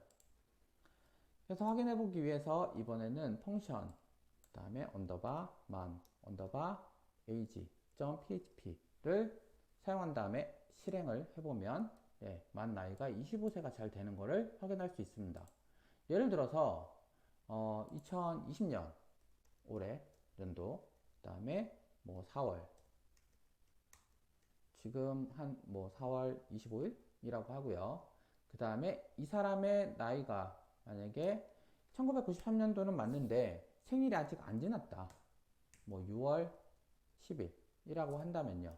그러고 저장을 하면 이번에는 잘 봤더니 4월이고 6월이기 때문에 아직 생일이 안 지났죠. 그럼 2020에서 1993을 빼면 27세인데 여기서 1을 더 빼줘야 되는 거죠. 그래서 1을 더 빼줘야 되니까 27세가 아니라 26세가 될 겁니다. 그래서 얘를 실행을 다시 새로 고침해서 해보면 26세가 되고 제대로 잘 적용됐구나 라는 것을 보실 수가 있습니다. 그래서 내장 함수는 다음과 같이 외장 함수는 이러한 형태로 제가 먼저 함수를 하고 싶은 형태로 만들어서 사용을 하시는 거가 이러한 외장 함수라는 겁니다. 그래서 저희는 아마 수업을 하면서 내장 함수는 제가 적절히 설명을 드리게 되는데 오히려 외장 함수라는 것은 자기가 필요에 따라서 만들어서 자주 사용하는 것들을 만드는 함수들이기 때문에 이 부분들은 많이 연습하면서 본인이 직접 만들어 가셔야 되는 그러한 함수라고 보시면 되겠습니다.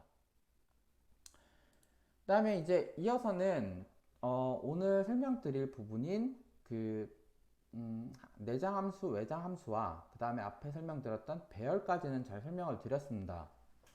그 다음에 지난 시간부터 계속 봐오시던 이제 CSS 관련된 부분은 이제 이어지는 동영상으로 준비한 것이 CSS 선택자라고 하는 것이 있습니다.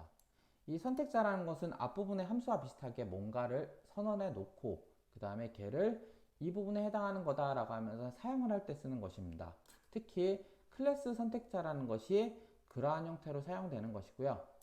네, 여기는 글씨가 틀렸는데 사용할 때 사용을 하는 것이고 그 다음에 여러 부분에서 사용할 때는 이 클래스 선택자를 사용을 하게 됩니다. 그 다음에 특정 한 부분만 보통 지정해서 쓸 때는 ID 선택자라는 것을 또 사용해서 쓰기도 한다라는 겁니다. 그래서 CSS 사용하시는 분들은 이거 두 개 뭐 주로 섞어서 많이 사용을 하시는데 그 부분에 대해서 어떻게 적용을 하고 있는지와 어떻게 사용하는지에 대한 말씀을 드리는 그러한 영상이 있기 때문에 또 이어서 보시면은 좋을 것 같습니다. 그리고 그 설명에는 연결 선택자라고 하는 부분이라고 해서 부모 요소와 하위 요소까지 구분하여 적용하는 그러한 이 또 하나의 그 CSS 선택자가 있기 때문에 이 부분에 대한 예제도 이어지는 영상 한 30분 정도가 연결이 되는데 그것까지도 같이 보셔서 이 부분 CSS도 좀 어느 정도 익숙해지셨으면 합니다. CSS는 반드시가 아닙니다. 반드시 해야 하는 것은 아닌데, 나중에 다른 사람들이 만들어 놓은 코드를 보게 되면은 이 CSS는 대부분 저희가 그 웹페이지 혹은 앱 페이지를 볼 때 눈에 훨씬 더 이쁘게 보여지게 하기 위한 하나의 스타일 그 형태입니다. 그래서 이 부분은 완벽하게 하고 계시다라는 게 아니라 여기에 이런 게 사용이 됐구나 라는 것을 이해할 수 있는 수준에서만 확인을 하시고 좀 보시면은 좋다라는 의미에서 지속적으로 저희 수업에 연결해서 보여드리고 있는 것이니 이 부분도 반드시 살펴보시면은 더 좋을 것 같습니다. 네, 그래서 6주차 수업은 이 내용과 그 다음에 이 CSS 선택자에 대한 설명드리는 똑같은 그런 코드 내용을 설명드리는 영상으로 보시면은 될 것 같습니다. 네, 그래서 이 6주차 수업은 여기까지 설명을 드리도록 하겠습니다. CSS 선택자에 대해서 보다 자세한 사항들에 대해서 알아보도록 하겠습니다. 자, 지난 시간에 얘기했던 것처럼 CSS 선택자는 스타일 설정을 위한 HTML 요구를 선택하기 위한 도구다라고 말씀을 드렸어요. 이제 일반적으로 위와 같은 형태로 우리가 스타일을 선언을 하게 될 텐데, 자, 이 괄호 안에 있는 내용들은 스타일의 속성이라고 그랬죠. 그래서 뭐 컬러도 있고, 텍스트 데코레이션도 있고, 뭐 이것저것 다양한 스타일 속성들이 있었는데, 그래서 결국은 그렇게 정의한 스타일들을 어디에 적용할 것이냐, 이거를 결정하는 것이 이제 선택자가 되겠다라는 얘기가 되겠습니다. 우리가 지난 시간에는 그냥 HTML 태그를 선택자로만 이용하는 경험을 봤지만 사실 그게 전부가 아니다라는 얘기죠. 그래서 그것을 하나하나 알아보도록 하겠습니다. 자, 먼저 우리가 볼 선택자는 전체 선택자입니다. 전체 선택자. 그래서 여기에 에스트리크 마크, 이 별표 표시 있죠? 이 별표 표시를 선택자에 갖다 주면 뭔가 전체 요소를 대상으로 CSS 속성들을 적용하려고 한다라는 의미로 받아들이시면 될 것 같아요. 자, 그래서 이렇게 별표가 하나만 있다. 그러면 진짜 말 그대로 페이지에 있는 모든 요소를 대상으로 스타일을 적용하려고 하기 위한 선언이고요. 그게 아니고 이 별표 표시 앞에 뭔가 또 다른 선택자가 들어가 있다. 그러면 이런 두 번째 의미가 됩니다. 특정 선택자의 모든 하위 요소, 이거에 스타일을 일괄 적용하려고 할 때는 이와 같이 적용하면 된다는 얘기죠. 즉 여기에 만약에 다른 선택자, 뭐 지금 우리가 알고 있는 건 태그밖에 없으니까요. 요거 H1이 들어간다면 H1 밑에 달려지는 모든 하위 요소들, 그거에 대해서 여기에서 선언한 속성들을 적용하겠다라는 의미가 되겠습니다. 자, 뭔가 살짝 헷갈릴 수도 있으니까요. 이거를 실습을 좀 해가면서 같이 보도록 할게요. 자, 이와 같은 스타일을 좀 만들어 보려고 합니다. 자, 우리 바디는 지금 거의 동일한 상태죠. 자, 헬로 월드라는 H1 요소가 있고요. 그 다음에 웹 프로그래밍이라는 패러그래프 요소가 있네요. 자, 이런 기본적인 세팅에서 우리 이제 스타일을 하나 추가를 하려고 하는 그런 상황인 거죠. 자, 스타일은 뭘 추가를 할까요? 먼저 전체 선택자가 하나 들어간 것 같습니다. 그래서 폰트 패밀리를 커리언유로 하고요. 그 다음에 폰트 스타일은 이탈릭으로 하네요. 그 다음에 컬러는 브라운으로 설정을 했습니다. 자, 그럼 이제 이 문서에 존재하는 모든 요소들에 대해서, 그죠? 모든 요소들에 대해서 글꼴과 그다음에 그 문자의 어떤 효과와 그다음에 색상을 이런 식으로 설정을 하겠다라는 얘기죠. 그러면 지금 우리가 예측하기로는 뭐 헬로 월드, 뭐 프로그래밍 이런 글자들이 모두 다 이런 형태로 스타일을 갖게 되지 않을까. 자, 브라우저를 통해서 확인을 해볼게요. 그러네요. 자, 헬로 월드, 프로그래밍 이런 글자들은 커리어 뉴 클꼴에 이탈릭체, 그 다음에 갈색 색상으로 변경된 걸 확인할 수가 있습니다. 여기 웹이 보라색인 이유는 뭐라고 그랬죠? 저번 시간에 얘기했던 것처럼 여기 인라인 스타일이 특정 요소에 이렇게 정의가 되어 있다면 이 녀석이 가장 높은 우선순위를 갖게 된다고 말씀을 드렸죠. 우리가 아직 CSS의 우선순위에 대해서 자세하게 다루지는 않았지만 일단 눈치로 알 수 있는 건 이렇게 인터널 내부 스타일 시트로 선언한 이런 선언들보다 왠지 요 인라인 스타일을 통해서 선언한 것이 더 우선순위가 높구나라는 거를 어느 정도 알아차리셨을 거라고 생각이 됩니다. 자, 이렇게 하면 이제 이 문서에 존재하는 모든 요소에 대해서 스타일을 설정하는 그런 예제가 되었고요. 자, 이제 두 번째로 특정 태그의 모든 하위 요소에 적용하는 것. 즉, 이 별표 앞에다가 뭔가 특정 태그를 하나 넣어볼 거예요. 자, 지금 왼쪽 슬라이드 같은 경우에는 p 태그를 하나 넣었죠. p 태그를 하나 넣었고요. HTML의 바디 영역도 조금 변경된 부분이 있네요. 자, p 태그 밑에 스팬 태그가 들어가고 그 다음에 스팬 태그를 하나 더 넣습니다. 인트 메인이라는 걸 그냥 한번 넣어본 것 같아요. 자, 이렇게 한 상태라면, 자, 이제 여기에 만약에 우리가 P를 입력할 경우에, 이 선택지의 의미가 변경된다는 얘기죠. 원래 P가 없었을 때는 모든 요소에 대해서 이 스타일을 적용하는 거였는데, 이제 앞에 P가 들어가면 P 태그 밑에 있는 모든 요소들, 즉, 이 P 태그가 감싸고 있잖아요. 이 P 태그 밑에 있는 이 스팬 태그들, 이 두 개에 대해서 요 속성을 설정을 하겠다라는 의미로 변경이 된다는 얘기입니다. 한번 보러 갈게요. 그러면 자, 브라우저. 네, 어딘가에 오타가 있는 듯한 지워졌죠. 자, 보시면 헬로 월드는 이제 그냥 기본적인 스타일로 변경이 됐죠. 더 이상 헬로 월드는 요 스타일에 적용을 받지 않습니다. 왜? p 태그 밑에 있는 하위 요소가 아니거든요. 자, 그럼 이제 p 태그 밑에 있는 녀석들. 자, 첫 번째는 자, 웹이죠. 근데 웹은 여전히 요 인라인 스타일이 걸렸기 때문에 보라색으로 꿋꿋이 유지를 하고 있고요. 그 다음에 인트 메인, 자, 이 녀석은 스팬 태그 밑에 들어가 있죠. 그러니까 p 태그 밑에 있는 모든 하위 요소들, 이 녀석 폼 되죠. 이 녀석이 이제 갈색으로 변경된 거, 이탈릭체 갈색으로 변경된 걸 확인할 수가 있습니다. 자, 그러면 프로그래밍은 왜 안 되냐? 자, 프로그래밍은 지금 이 P 컨텐츠의 하위 요소가 아니라 P 요소의 그냥 내용이에요. 내용이죠.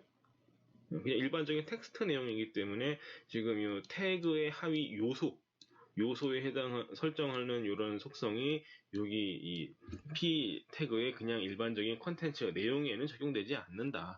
말 그대로 진짜 이 모든 하위 요소들에 대해서만 이 스타일들이 적용이 되려고 시도를 하고 있다라는 얘기가 되겠습니다. 자, 그래서 전체 선택자는 뭐 그렇게 어렵지 않은 것 같아요. 그럼 다음 걸 보도록 할까요? 자, 태그 선택자. 우리가 유일하게 알고 있었던 선택자의 종류이기도 하죠. 뭔가 태그를 써주면 그 태그에 대해서 선언되어 있는 CSS 속성들을 적용을 해주는 그런 간단한 형태였었고요. 그래서 우리 뭐 자주 했었던 것처럼 H1을, 자, 스타일 바꿔볼게요. 컬러는 토마토로 가고요.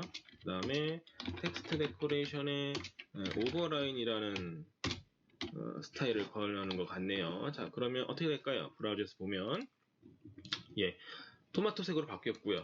문자 위에 오버라인 이게 지금 생겼죠. 그래서 H1 태그들은 이제 전부 다 이런 속성을 가지게 된다라는 것을 우리가 확인할 수 있을 것 같네요. 그래서 만약에 H1 태그를 P 태그 뒤에다가 하나 더 단다고 하더라도 마찬가지로 동일한 스타일이 적용되는 거 바로 확인을 할 수가 있고요.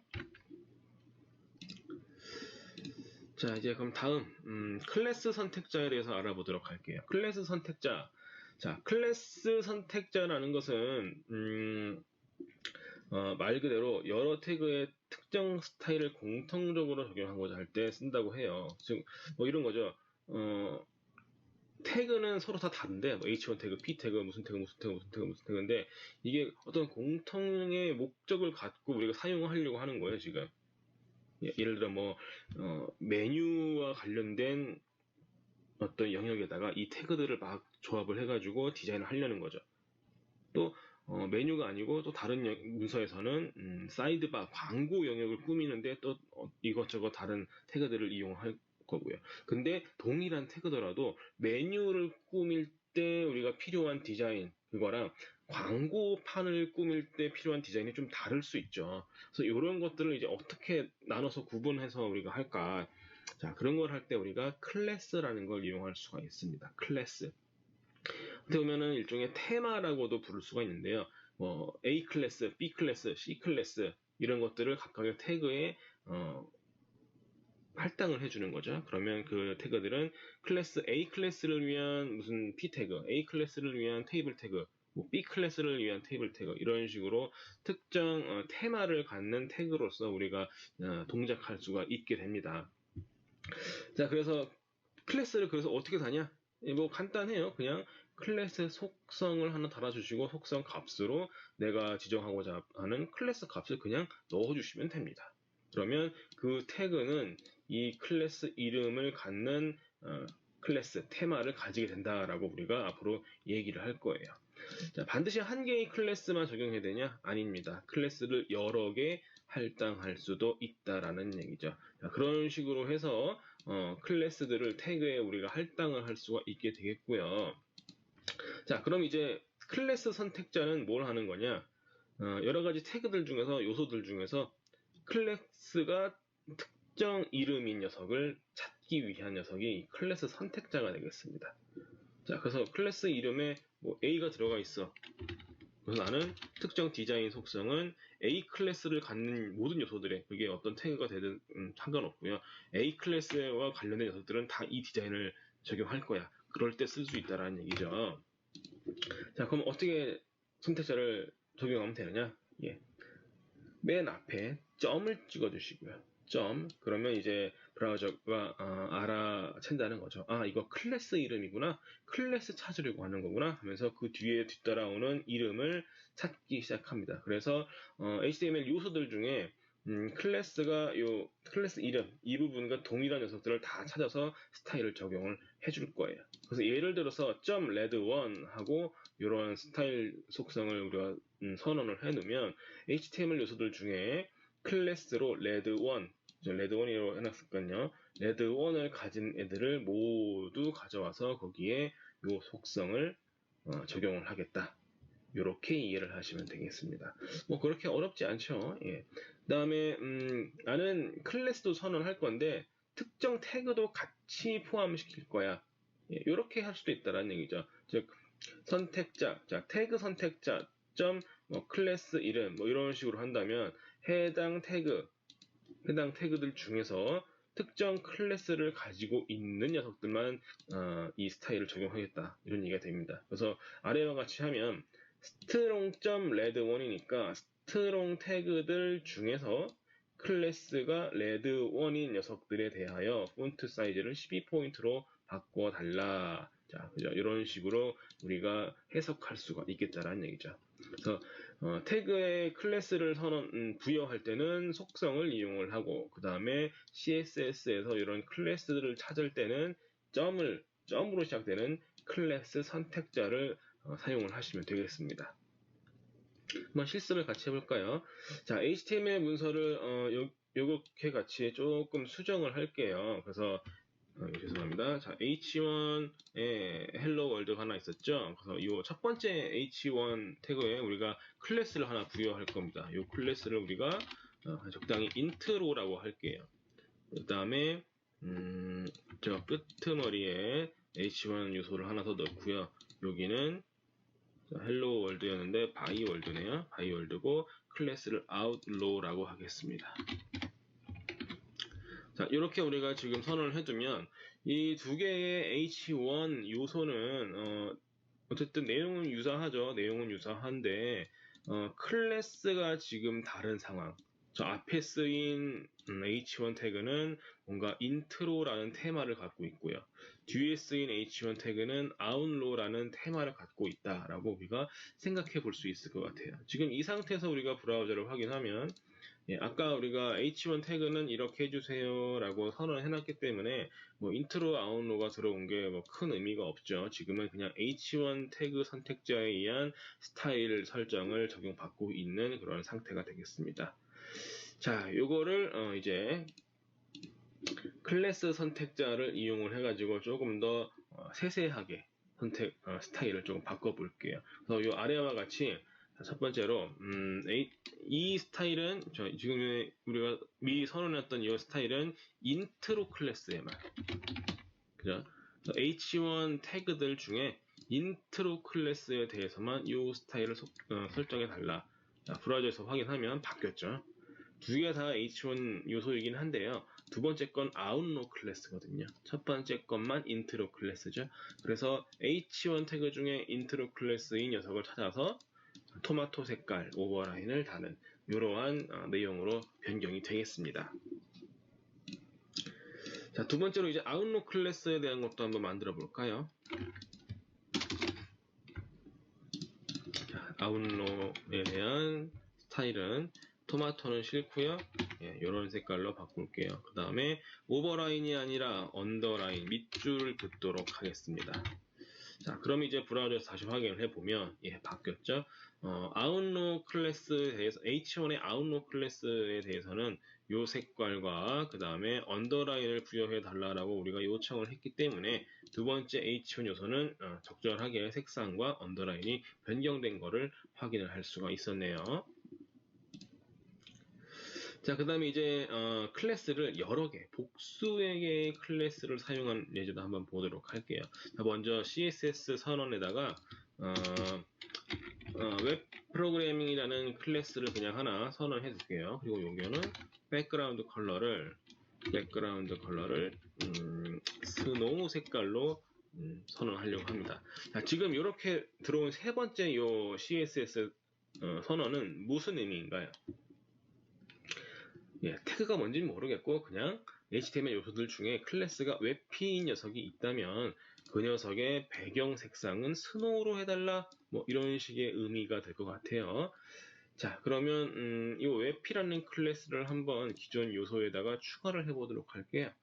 자, 인트로랑 아웃로 클래스를 지금 H1 태그들이 가지고 있는데 여기에 인트로 클래스뿐만 아니라 웹피 클래스도 추가를 하겠습니다. 웹피. 자, 그러면 이 각각의 H1 요소들은 클래스를 두 개를 갖고 있다. 두 개를 갖고 있다라고 얘기를 할 수가 있겠죠. 자, 그럼 브라우저에서 확인하면 자, 보이시나요? 여기 지금 백그라운드 컬러에 스노우 색깔이 살짝 들어간 거, 색깔이 잘 안 보이면 좀 바꿔서 무슨 색으로 바꿀까요? 이거를 스카이 블루 뭐 이런 식으로 하면 조금 더 잘 보이시죠? 그래서 웹피 클래스가 들어간 HTML 요소들에 대해서는 백그라운드 컬러를 하늘색으로 지금 지정을 하는 그런 모습을 우리가 확인할 수가 있게 되겠네요. 자, 지금까지 하면 클래스 선택자에 대한 내용을 우리가 같이 봤고요. 다음으로 ID 선택자에 대한 내용을 좀 보도록 할게요. ID가 뭡니까? ID. 아이덴티티죠. 특정 요소를 유일하게 식별할 수 있는 뭐 이름 같은 걸 우리가 ID라고 부르는데요. 그러니까 뭐 어떤 사이트에 회원 가입을 할 때도 그 회원의 아이디는 딱 하나여야만 하죠. 아이디가 중복되거나 하면 유일하게 식별할 수가 없기 때문에 반드시 하나만 존재하게 해주는 그런 개념이 이제 우리가 아이디인데, 마찬가지로 이 HTML 문서 내에서도 한 개의 요소를 특별하게 지정하기 위한 그런 용도로 아이디를 우리가 선언한 적이 있습니다. 자, 요거 태그 이름에 아이디 속성을 설정하고 아이디의 값 혹은 아이디 이름을 넣어주면 이 태그는 이제 저 아이디를 갖고 이 아이디에 의해서 식별이 되죠. 요거 언제 해봤었죠? 저번에 링크 할 때 문서 내에서의 이제 북마크 이동 뭐 그런 거 할 때 아이디를 저렇게 걸어놓고 링크에 앵커 태그를 쓸 때 href 속성에다가 아이디를 적어주면 문서 내에서 저 아이디로 식별되는 영역으로 점프가 되는 그런 거를 같이 해봤었죠. 그래서 아이디라는 개념은 이미 우리가 어느 정도 알고 있는 것이고요. 우리가 이제 더 볼 거는 CSS 속성을 선언할 때 특정 아이디로 설정된 태그에만 스타일을 적용할 수 있는가? 요거가 궁금하다는 얘기입니다. 할 수 있죠. 자, 어떻게 하느냐? 아이디 선택자 같은 경우에는 일단 샵으로 시작을 해요. 자, 샵으로 시작하고 그 뒤에 따라오는 요 값을 아이디의 값이구나로 인식을 하게 됩니다. 자, 이런 식으로 우리가 선언을 해두면 여기에 있는 이 스타일을 아이디가 넥스트인 녀석에게 적용해 주세요라는 것이 되겠죠. 그래서 이 문서 내에 존재하는 어차피 한 개밖에 없을 거거든요. 그 녀석한테 이 스타일을 적용해 달라. 이렇게 우리가 얘기를 할 수가 있을 것 같습니다. 자, 그럼 이것도 한번 마찬가지로 우리가 실습을 통해서 해볼까요? 자, CSS로 아이디 선택자를 하나 추가를 할게요. 샵으로 먼저 시작하고 MT라는 아이디를 갖는 녀석한테 텍스트 데코레이션으로 라인 스루를 넣어주겠다라고 우리가 선언을 했습니다. 자, 그 다음에 바디 영역에는 어떤 변화가 있을까요? 예, 여기에 p 태그의 id가 empty가 들어갔네요. 자, 그럼 이제 어떤 결과를 우리가 예상을 해야 될까요? 예, p 태그에 지금 id가 empty가 들어갔는데 방금 우리가 선언한 스타일 속성이 empty라는 id를 가진 녀석에게 대해서 텍스트 데코레이션 취소선 이걸 좀 어떻게 해달라라고 요청을 했죠. 자, 브라우저를 통해서 한번 확인해 보겠습니다. 예, p 태그 밑에 있는 이런 녀석들에 대해서 어떻게 됐나요? 라인 스루가 지금 들어가 있는 거 확인할 수가 있겠죠. p 태그 밑에 있는 녀석들, 이런 녀석들에 대해서 라인 스루가 들어가는 거 잘 되죠. 예, 이런 식으로 우리가 뭔가 아이디를 대상으로 해서 특정 요소에 스타일을 적용하고 싶다. 그러면 아이디 선택자를 이용할 수가 있겠다라는 것도 기억을 해주시면 좋을 것 같습니다. 자, 그 다음에 이제 그룹 선택자라는 녀석이 나오는데요. 그룹 선택자는 사실 우리가 아까 해봤어요. 해봤고 크게 복잡한 개념은 아닙니다. 이건 그냥 쉼표로 선택자를 여러 개 적어주면 그 여러 개의 선택자에 대해서 공통적으로 선언된 이 스타일이 적용된다. 예, 이런 식의 의미밖에 없습니다. 그래서 어차피 같은 스타일을 적용하는 거라면 태그를 이렇게 따로따로 해가지고 공간 낭비하지 말고 그냥 한 방에 선언하세요 라는 것을 의미한다는 얘기가 되겠죠. 그래서 이거는 간단하기 때문에 그냥 넘어가도록 할게요. 자, 이제 연결 선택자와 관련된 내용을 좀 보도록 하죠. 조합 선택자라고도 불리는데요. 자, 이 조합 선택자에는 두 가지 종류의 선택자가 있는 것 같습니다. 첫 번째는 하위 선택자, 두 번째는 자식 선택자라고 불리는 녀석이고요. 자, 먼저 하위 선택자는 뭘 하느냐? 일단 선언하는 건 이렇게 두 개를 쓰네요. 두 개. 부모 요소, 하위 요소. 여기는 그냥 공백이 있고요. 이런 식으로 써주는 걸 우리가 하위 선택자라고 하는데 이것의 의미는 자, 부모 요소에 포함된 여기 이 부모 요소에 포함된 모든 하위 요소들에 대해서 특정 스타일을 적용해달라. 네, 이런 내용이 되는 것 같네요. 그래서 이 부모 요소 밑에 딸려 있는 모든 하위 녀석들, 그러니까 거의 다라는 얘기가 되겠죠. 그런 녀석들에 대해서 전부 다 스타일을 적용해 달라. 이런 얘기가 되겠고요. 반면에 자식 선택자는 뭐냐면 오직 자식 요소에 대해서만 스타일을 적용해 달라. 그래서 이 두 개가 의미하는 바가 완전히 다르기 때문에 기호를 통해서 그 차이를 지금 보여주고 있는 겁니다. 이 두 개 공백으로만 되면 부모 요소의 밑에 있는 모든 하위 요소, 자, 요 꺽쇠를 하나 넣어주면 부모 요소의 자식 요소에 대해서만 스타일을 선언해달라. 자, 근데 이제 여기서 헷갈리는 게 뭐냐면 하위 요소랑 자식 요소가 무슨 차이가 있느냐? 이게 지금 헷갈릴 수밖에 없다라는 얘기예요. 이거는 그림을 보면서 같이 좀 보면 자, 지금 왼쪽에 슬라이드에 있는 이 태그를 살짝 도식화를 하면 오른쪽 그림과 같이 변경될 수가 있습니다. 디비전을, 자, 두 번째 레벨에 있는 디비전을 부모 태그라고 했을 경우에 자식 요소라 하면 바로 이제 딱 한 단계에 걸쳐서 있는 내 밑에 있는 아이들.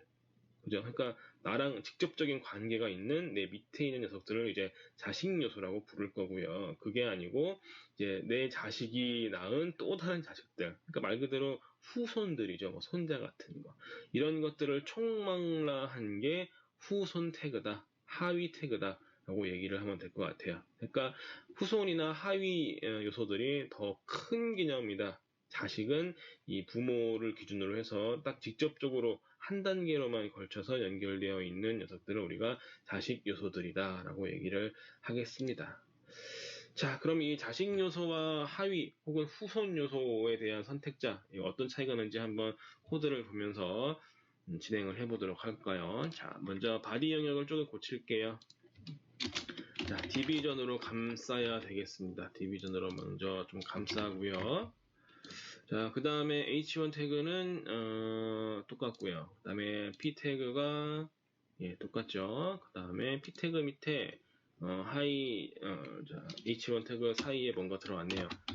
unordered list, 그 다음에 리스트 아이템을 필요로 하는 것 같습니다. 자, wow1, wow2, wow3 이 상태로 우리가 코드를 만들어 놨고요. 자, 그 다음에 이제 하위 선택자와 자식 선택자의 차이점을 조금 볼 거예요. 첫 번째 요 스타일은 뭔가요? 하위 선택자가 되겠죠. 그래서 이 왼쪽에 있는 게 부모 요소, 오른쪽에 있는 게 하위 요소. 그 다음에 폰트 웨이트는 볼드. 뭔가 볼드체를 해달라고 하는데, 지금 그러니까 이 선언의 의미는 디비전 태그 밑에 있는 모든 P 태그에 대해서 볼드 처리를 해달라. 이 의미가 될 것 같아요. 한번 해보도록 할까요? 디비전 P 해놓고 폰트 웨이트는 볼드. 이런 식으로 하면 디비전 밑에 있는 모든 P 태그, 그러니까 요 디비전 요거 밑에 있는, 자, 얘네들이 지금 밑에 있는 애들이죠. 모든 P 태그. 자, 모든 P 태그 얘네들이랑 여기도 있네요. 그죠? 여기도 얘네들에 대해서 전부 다 볼드 처리를 해달라. 이런 의미인 것 같습니다. 자, 됐나요? 된 것 같나요? 된 것 같죠? 예. P 태그와 관련된 녀석들도 다 지금 보드체가 들어갔고요. 그 다음에 리스트 안에 있는 P 태그에 대해서도 지금 다 볼드체가 들어가 있다. 이게 지금 눈으로 확인하기가 살짝 애매하면 찍어보면 된다라는 얘기죠. 여기 요 녀석. 자, 요 녀석을 찍었더니 두 번째 리스트의 P 태그예요. 근데 그 P 태그에 어떤 스타일이 걸려있는지 봤더니 지금 요 div P, 방금 우리가 선언했던 요거, 이 녀석이 먹히고 있다라는 거, 폰트 웨이트 볼드가 들어가 있다는 걸 확인할 수 있고요. 또 마찬가지로 P 태그 쪽을 찍어보면, 자, P 태그 쪽 여기죠. 폰트 웨이트 들어가 있는 거, 그거를 확인을 할 수가 있을 것 같습니다. 자, 그래서 하위 요소, 이런 하위 선택자를 이용하면 모든 부모 요소의 하위 요소들, 이거에 공통적으로 스타일 적용하는 거고, 자, 이제 이 부분을 자식 선택자로 바꿀게요. 꺽쇠를 하나 넣어서. 그럼 어떻게 된다고 그랬죠? 이 디비전 부모 요소를 기준으로 한 단계만 밑에 있는 거. 그럼 뭔가요? 디비전 요거를 기준으로 한 단계만 밑에 있는 거는, 자, 요 P 태그가 되겠죠. 그래서 리스트 안에 있던 P 태그들은 디비전의 자식 요소라고 부르지 않습니다. 그래서 브라우저에서 확인을 하면, 리스트 안에 있었던 애들은 이제 볼드가 풀렸죠. 여전히 P 태그에 있는 애들은 볼드체가 들어가 있는 거고요. 자, 그래서 이제 하위 요소, 그 다음에 자식 요소, 이렇게 조금 구분해서 우리가 개념을 잡을 수가 있어야 되고, 이 두 개의 서로 다른 차이점을 이해한 다음에 하위 선택자를 이용할 것인가, 혹은 자식 선택자를 이용할 것인가, 이거를 잘 선택하셔서 스타일링을 해주시면 좋을 것 같습니다. 자, 그 다음에 이제 속성 선택자에 대해서 알아보도록 할게요. 속성 선택자. 자, 이건 뭐냐면, 특정 HTML 요소가 다양한 속성들을 가질 수 있잖아요. 그죠? 그런 다양한 속성들을 가질 수 있는데, 그 중에 내가 지정한 속성들을 가진 요소들을 가지고 찾아서 특정 스타일을 적용해 달라. 이런 식으로도 선택을 할 수가 있다라는 얘기죠. 혹은 조금 더 구체적으로 어떤 HTML 요소가 내가 지정한 이 속성을 가지고 있는데, 그 속성의 값이 또 내가 지정한 값에 일치하는 거, 그런 녀석들만 다 찾아와서 이 스타일을 적용해달라, 이렇게도 요청을 할 수가 있다라고 하네요. 자, 한번 실습을 하면서 같이 보도록 할게요. 자, 우리 이 리스트를 아까 전에 추가했었는데, 이 리스트 내용을 조금 바꾸겠습니다. 두 번째랑 세 번째의 리스트가 내용이 좀 바뀌네요. 이미지 태그가 들어가고, 소스는 딱히 안 걸고요. 그냥 대체 텍스트만 이렇게 하는 것 같아요. 그래서 여기도 이미지 태그가 들어가는데, 얼트는 NA. 자, 요 정도까지만 작성을 하고요. 자, 그러면 브라우저에서는 어떻게 되나요? 보여줄 내용이 없으니까 그냥 alternation 텍스트만 이렇게 나오는 이런 환경이 되어 있는 상태고요. 자, 이제 속성 선택자를 이용해서 속성 스타일을 조금 만들어 볼 거예요. 첫 번째는 자, 이미지 태그의 alt 속성을 보유한 요소들에 대해서 색상을 빨간색으로 해달라. 자, 그럼 어떻게 하면 되나요? 이미지 태그 이 녀석이 자, 속성 alt를 갖고 있어야 되는 거예요. 그런 녀석이 있다면 컬러를 빨간색으로 바꾸겠다라는 얘기죠. 그럼 어떻게 돼야 돼요? 우리 지금 요 이미지 태그가 두 개가 있는데 얘네 둘 다 alt를 갖고 있죠? 그러니까 요 녀석에 대해서 빨간색으로 컬러를 해달라. 그럼 어떻게 나올까요? 브라우저 봅시다. 예, 이런 식으로 나온다는 얘기죠. 만약에 얼트의 특정 값까지 일치시키고 싶다. 지금은 두 개가 얼트가 선언되어 있으니까 두 개가 다 빨간색이 되는데 나는 요 녀석만 할 거예요. 요 녀석. 이런 경우가 있다면 이제 어떻게 하면 되느냐? 두 번째 예제처럼 얼트라는 속성을 갖고 있는데 그 값이 내가 지정한 이 문자 열이어야만 해. 이것도 지정을 할 수가 있다는 얘기죠. 그래서 NA 얼트의 값이 NA여야만 해. 그 녀석을 찾아서 빨간색으로 바꿔줘. 이런 식으로 우리가 선언을 하면 결과가 이렇게 변경된다는 얘기입니다. 자, 두 번째 이미지 태그만 alt가 NA 값이기 때문에 얘가 빨간색이 되었고요. 첫 번째 이미지 태그는 뭔가요? 로딩이라는 글자 값을 갖고 있죠. 그러니까 여기는 이 조건에 맞지 않는다. 따라서 빨간색 스타일링이 적용되지 않았다라고 이야기를 할 수가 있을 것 같습니다. 예, 뭐 복잡해 보이지만 어떻게 보면 되게 간단한 형태인 거죠. 예. 자, 그 다음에 이제 우리가 볼 것은 가상 클래스 선택자인데요. 이거는 다음 비디오에서 보도록 할게요.